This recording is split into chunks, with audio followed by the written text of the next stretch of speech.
ആവിയായി എന്ന് തന്നെയാണ് എൻ്റെ അഭിപ്രായം. പക്ഷേ CPM-ൻ്റെ ആരോപണവും ആവിയായി എന്നുള്ളതാണ്. കാരണം പാലക്കാടിനെ സംബന്ധിച്ചിടത്തോളം അന്ന് രാത്രി നടന്ന പോലീസിൻ്റെ ഒരു അതിക്രമം എന്ന് വേണമെങ്കിൽ പറയാം. കാരണം ഒരു രാത്രി, ഞാൻ അന്ന് മിഡ് നൈറ്റ് ടെസ്റ്റിൽ ഇക്കാര്യം പറഞ്ഞതാണ്, ഒരു രാത്രി ഒരു വനിതാ പോലീസ് പോലും ഇല്ലാതെ ഒരു ഹോട്ടൽ റെയ്ഡ് ചെയ്യാൻ പോയ പോലീസിൻ്റെ അവസ്ഥയൊന്നും ആലോചിച്ച് നോക്കി. കേരളത്തിലെ ലോകത്ത് എവിടെയെങ്കിലും നടക്കുന്ന ഒരു കാര്യമായിരുന്നു അത്. ഒരു വനിതാ പോലീസിനെ ഇല്ലാതെ ആ റൂമിൽ ആരൊക്കെ ഉണ്ടെന്ന് വിചാരിച്ചിട്ടാണ് പോലീസ് പോയത്. പോലീസ് പോയി CPM-ൻ്റെ ആരോപണം, അല്ലെങ്കിൽ ഒരു പാതി വെന്ത, അരുൺ പറഞ്ഞതുപോലെ പാതി വെന്ത ഒരു ആരോപണം കേട്ടിട്ട് പോലീസ് ഇറങ്ങി തിരിച്ചു എന്നുള്ളതാണ് സത്യം. നേരെ ചെല്ലുന്നു, വാതിലിൽ മുട്ടുന്നു, വാതിലിൽ തുറക്കുന്നില്ല. അപ്പോൾ അടുത്ത വാതിൽ പോയി മുട്ടുന്നു, അവിടെ തുറക്കാൻ വെയിറ്റ് ചെയ്യുന്നു. അപ്പം ഞാൻ ഡ്രസ്സ് മാറിയിട്ട് വരാൻ ഡ്രസ്സ് മാറാൻ സമയം കൊടുക്കുന്നു. അത് കഴിഞ്ഞ് നേരെ കയറുകയാണ്. എന്നിട്ട് പെട്ടി വലിച്ചിട്ട് പെട്ടിയിലുള്ള ഡ്രസ്സുകൾ മുഴുവൻ വലിച്ച് പുറത്തേക്ക് ഇടുന്നു. കാരണം ആരായാലും അങ്ങനെ ചെയ്യാൻ പാടില്ല എന്നുള്ളതാണ്. ലോകത്ത് ഒരു സംസ്ഥാനത്തും അല്ല ഒരു രാജ്യത്തും ഒരു ഹോട്ടലിലും ഒരു സുപ്രഭാതത്തിൽ പോലീസ് ഇങ്ങനെ കയറി റെയ്ഡ് നടത്തൽ വളരെ ചുരുക്കമായ റെയ്ഡ് നടത്തും. കാരണം അത്രയും സോളിഡായ ഇൻഫർമേഷൻ കിട്ടിയാൽ മാത്രമേ ഹോട്ടലിൽ റെയ്ഡ് നടത്താൻ പറ്റുള്ളൂ. കാരണം എത്രയോ ആൾക്കാർ എവിടെ നിന്നൊക്കെ വന്ന് താമസിക്കുന്ന സ്ഥലങ്ങളാണ്. അവിടെ ഈ KPM റീജൻസി എന്ന് പറയുന്ന ഹോട്ടൽ ഈ പറഞ്ഞതുപോലെ ഇലക്ഷന് വേണ്ടി മാത്രം നീക്കി വെച്ചിട്ട് ഹോട്ടലാണോ? ഒരിക്കലും അല്ലല്ലോ. അവിടേക്ക് ഒരു പോലീസ് ഉദ്യോഗസ്ഥരെല്ലാം കൂടി വന്ന് കയറി എന്താണ് പറയുക, ഈ പറഞ്ഞ റൂമുകളെല്ലാം പരിശോധിക്കുക എന്നുള്ളത്. അല്ലെങ്കിൽ കറക്റ്റായിട്ടൊരു സോളിഡ് ഒരു ഇൻഫർമേഷൻ കിട്ടണം. ഇന്ന റൂമിൽ ഇന്നയാളുടെ കയ്യിൽ പണം ഉണ്ടെന്ന് ആ റൂം മാത്രം ഇവർക്ക് പറയുന്ന സംവിധാനങ്ങളോടൊക്കെ വന്ന് ഓപ്പൺ ചെയ്ത് നോക്കാം. ഇതങ്ങനെയല്ലല്ലോ. ഹോട്ടലിൽ പണം ഉണ്ടെന്ന് പറഞ്ഞിട്ട് ഹോട്ടൽ റെയ്ഡ് നടത്തുക. 12 മുറികൾ. അപ്പോൾ ഞാൻ പറയുന്നത് ഈ 12 മുറികൾ പരിശോധിച്ചു എന്ന് പറയുന്നതിൻ്റെ അർത്ഥം എന്ന് പറയുന്നത് ഏത് മുറിയിലാണെന്ന് അവർക്ക് അറിയില്ലല്ലോ. അതുകൊണ്ടാണല്ലോ 12 മുറിയും പരിശോധിച്ചിട്ടുണ്ടാവുക. അപ്പോൾ ബാക്കിയുള്ള ഈ ഒരു പരിശോധിക്കാത്ത മുറിയിലാണ് പണം ഉള്ളെങ്കിലോ അപ്പോൾ അത് ലോജിക്കലി കറക്റ്റ് അല്ലല്ലോ. കാരണം പോലീസ് നടത്തിയ ഒരു അമിതാവേശമാണ് സത്യം പറഞ്ഞാൽ ഈ വിഷയത്തെ ഇത്രയും മോശമാക്കി എന്ന് ഞാൻ പറയുന്നു. അല്ലെങ്കിൽ പാർട്ടി എന്നുള്ളതല്ല, കേരളത്തിലെ ഏതൊരു പൗരനും ഒരു സ്ഥലത്ത് ഒരു ക്രൈം നടക്കുന്നുണ്ടെന്ന് കണ്ടാൽ ആ കണ്ടത്ത് ഇൻഫർമേഷൻ കൊടുക്കുന്നത് ആർക്കാ? പോലീസിനാണ്. ആ പോലീസാണ് അത് ഔചിത്യത്തോടെ കൈകാര്യം ചെയ്യേണ്ടത്. പോകണോ പോകണ്ടയോ, അല്ലെങ്കിൽ എങ്ങനെ കൈകാര്യം ചെയ്യണം എന്നുള്ളത്. പാർട്ടി ഇപ്പം അങ്ങനെ വിളിച്ച് പറഞ്ഞു നോക്കുക. പാർട്ടി പറഞ്ഞാൽ പോലീസ് പോകാൻ പാടില്ലല്ലോ. അത് മാത്രമല്ല, ഇലക്ഷനായിട്ട് റിലേറ്റഡ് ആയിട്ടുള്ള ഒരു ഇഷ്യൂവിൻ്റെ അകത്ത് ഈ റിട്ടേണിംഗ് ഓഫീസർ ഉണ്ടല്ലോ, ഇലക്ഷൻ ഓഫീസർ ഉണ്ടല്ലോ, അവരെ അറിയിക്കണ്ടേ, അവരെ കൂട്ടിയിട്ട് പോകണ്ടേ?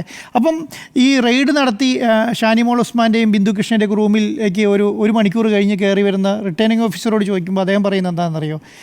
രഹസ്യ വിവരത്തിൻ്റെ അടിസ്ഥാനത്തിലാണ് അവർ വന്നതെന്നാണ് അവർ ചോദിച്ചപ്പോൾ പറഞ്ഞത്. പക്ഷേ പോലീസ് ചോദിച്ചപ്പോൾ അങ്ങനെയാണ്, റൊട്ടീൻ ചെക്കപ്പാണ് എന്നുള്ളതാണ് പോലീസ് ചോദിച്ചപ്പോൾ പറയുന്നത്.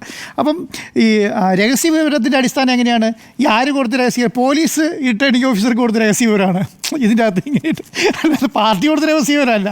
അങ്ങനെ ഒരു രഹസ്യം, ഒരു വ്യവസ്ഥയും വെള്ളിയാഴ്ച ഇല്ലാതെ ആരൊക്കെയോ കയറി എന്താ പറയുക, വളരെ മോശമായ രീതിയിൽ ഈ പാലക്കാടത്തെ ഇലക്ഷനെ ഇത്രയധികം വ്യക്തിഹത്യ ചെയ്യുന്ന രീതിയിലേക്ക് മാറിയതിനുള്ള കാരണം എന്ന് പറയുന്നത് ഇങ്ങനെ 1-2 ആരോപണങ്ങളാണ്. അതിൽ ഇതെല്ലാം രാഹുലിനെ സംബന്ധിച്ചിടത്തോളം അരുൺ നേരത്തെ പറഞ്ഞതുപോലെ അദ്ദേഹത്തെ ഒരു വാർത്താ താരമാക്കി. ഞാനത് നേരത്തെ പറയുന്നുണ്ട്. പ്രചാരണത്തിൽ നീലപ്പെട്ടി കൊണ്ടുവരാൻ തുടങ്ങി. നീലപ്പെട്ടി കൊണ്ടുവന്നു. അദ്ദേഹത്തിന് എല്ലാ ദിവസവും വാർത്തകളുടെ നമ്മുടെ 10 ഹെഡ്ലൈൻ ആണല്ലോ നമ്മൾ കൊടുക്കുന്നത്. ആദ്യത്തെ 2 ഹെഡ്ലൈൻ രാഹുൽ മാങ്കൂട്ടത്തിൽ പെട്ടി രാഹുൽ മാങ്കൂട്ടത്തിലായിരുന്നു. കാരണം പൊതുവെ എല്ലാ മാധ്യമ സ്ഥാപനങ്ങളുടെയും പത്രങ്ങളുടെയും ഹെഡ്ലൈൻ എന്ന് പറയുന്നത് രാഹുൽ മാങ്കൂട്ടത്തിലായിരുന്നു. വാർത്താ താരമാക്കി മാറ്റി എന്നുള്ളതാണ്. അത് നെഗറ്റീവായപ്പം അത് എന്താണ് പറയുക, അത് CPM-നെ ഉയർത്തി കാണിച്ച് അതിനെ CPM-ന് പോസിറ്റീവ് ആക്കാൻ കഴിഞ്ഞില്ല. അത് CPM-ന് പോസിറ്റീവ് ആക്കാൻ കഴിഞ്ഞായിരുന്നെങ്കിൽ ചിലപ്പോൾ രാഹുലിൻ്റെ വോട്ടിംഗ് ഷെയർ കുറഞ്ഞേനെ. പക്ഷേ അതെന്തായി, അത് രാഹുലിന് അനുകൂലമായി മാറിയും വോട്ടിംഗ് ഷെയർ രാഹുലിന് വളരെ രീതിയിൽ 18,000-ലേക്ക് ഉയർത്താൻ കഴിഞ്ഞു എന്നുള്ളതാണ്. അപ്പോൾ എന്താണ് സംഭവിച്ചത്? പാലക്കാട് സംബന്ധിച്ചിടത്തോളം രാഷ്ട്രീയം ചർച്ച ചെയ്യാതിരിക്കാൻ വേണ്ടിയിട്ട് CPM എടുത്ത നിലപാട്, ഇടതുപക്ഷം എടുത്ത നിലപാട് അവർക്ക് തന്നെ തിരിച്ചടിയായി എന്നുള്ളതിനേക്കാളും അപ്പുറത്തേക്ക് ഇതിനെക്കുറിച്ച് ഒന്നുമില്ല.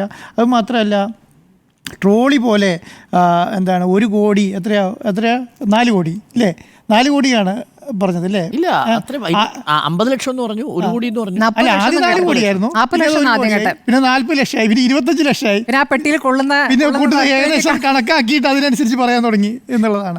അപ്പോൾ പാർട്ടിയെ സംബന്ധിച്ചിടത്തോളം ഏത് ചർച്ചയാക്കണം ഏത് ചർച്ചയാക്കേണ്ട എന്നുള്ളതിനേക്കാളും അപ്പുറം എങ്ങനെ രാഷ്ട്രീയത്തെ ഇതുകൊണ്ട് ഈ ഇലക്ഷനോട് കൂടിയിട്ട് പാലക്കാട് CPM-നെ സംബന്ധിച്ച് എന്താണ് ഒരു ഏകോപനമില്ലാത്ത, എങ്ങനെ പാർട്ടി മിഷനറി വർക്ക് ചെയ്യണമെന്ന് തീരുമാനിക്കാത്ത രീതിയിലുള്ള ഒരു ചെറിയ പ്രവർത്തനം അവിടെ നടന്നിട്ടുണ്ട് എന്നുള്ളതിനകത്ത് ഒരു സംശയമില്ല.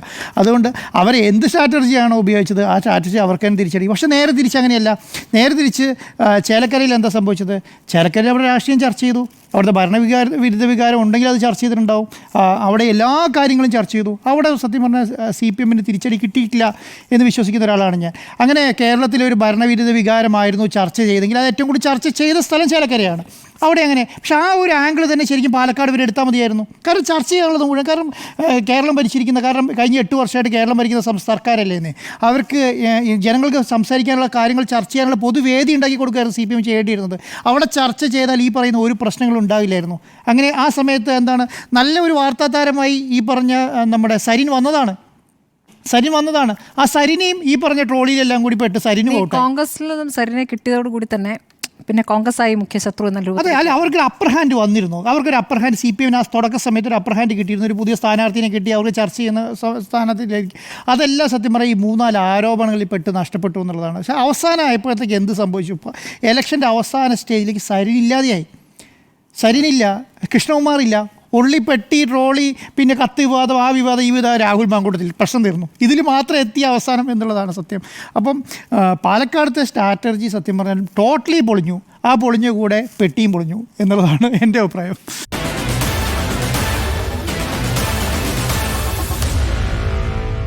Meet the editors.